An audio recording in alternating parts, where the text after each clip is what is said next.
Kumusta mga kababayan? Nagbabalik na po tayo. Alam niyo po ba, masasabi nga, walang duda, tuloy na tuloy ang BSKE sa November 2, 2026.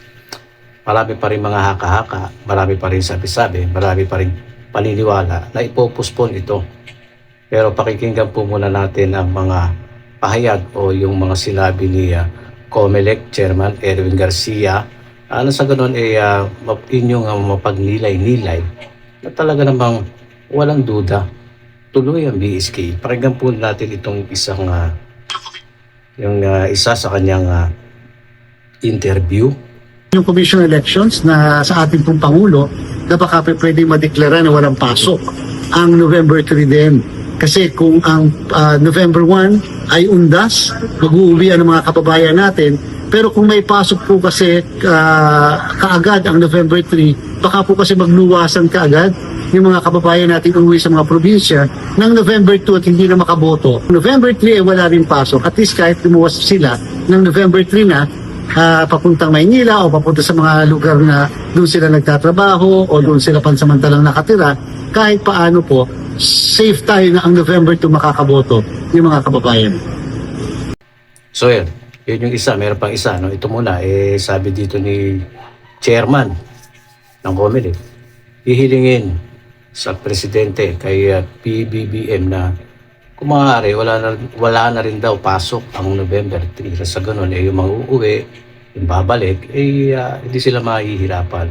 No, so, ibig sabihin, November 1 ay, diba, araw ng mga patay. Tapos November 2, araw ng mga kaluluwa. November 3, so November 1, 2, and 3 ay wala yan pasok para sa mas ikagagaan pagdating ng November 2, 2026 na barangay SK election, di mahihirapan yung ating mga botante. Kasama po tayo dyan. At ito pa yung isang interview ni Chairman Garcia. Kasi bakit mo babanggitin ang PSKE kung hindi matutuloy? So, as far as the COMELEC is concerned, tuloy na tuloy. Handa-handa na rin po kami doon. Yung po mga balota doon, na-print na po namin. Lahat po ng kagamitan, na-procure na po namin.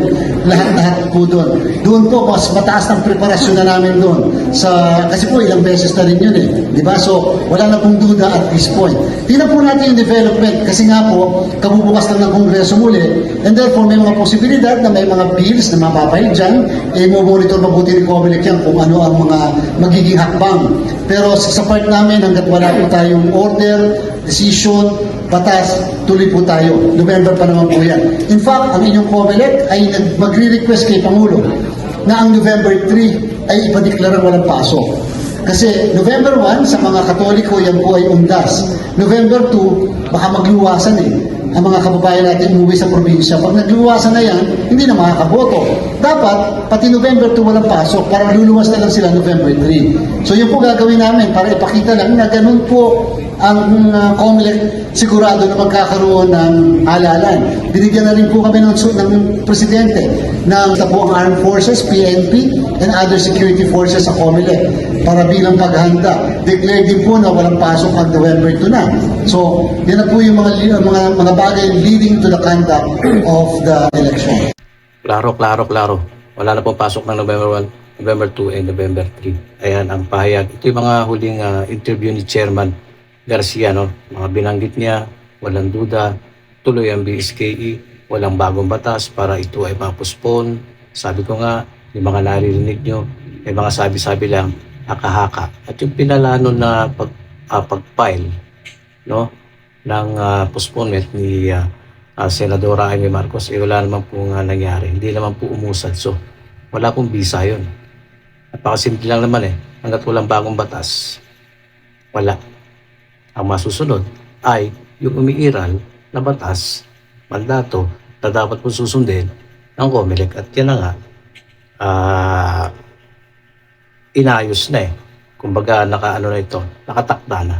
At hindi na po pwedeng basta-basta na lang ipopospone. Hindi naman po pwedeng pag sinabi ng isang individual na senador na ipospone yan. No, hindi po pwedeng ganun. Dapat magpatupad. No? Dapat magkaroon ng bagong batas para mapospone nila yan. Diba? So, August na ngayon. August 1. August, September, October. Napakabilis na po ng panahon. calendar of activity, gumagana na yan at pinaghahandaan at sinusunod na lang COMELEC. At hindi nga pwedeng basta-basta na lang babaliin kung walang bagong batas. At kung meron man, ipupurso nila yan, gusto pa rin nilang ipuspon talaga.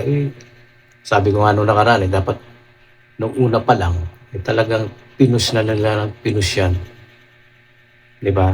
Kasi nga kung hindi, wala na pong oras.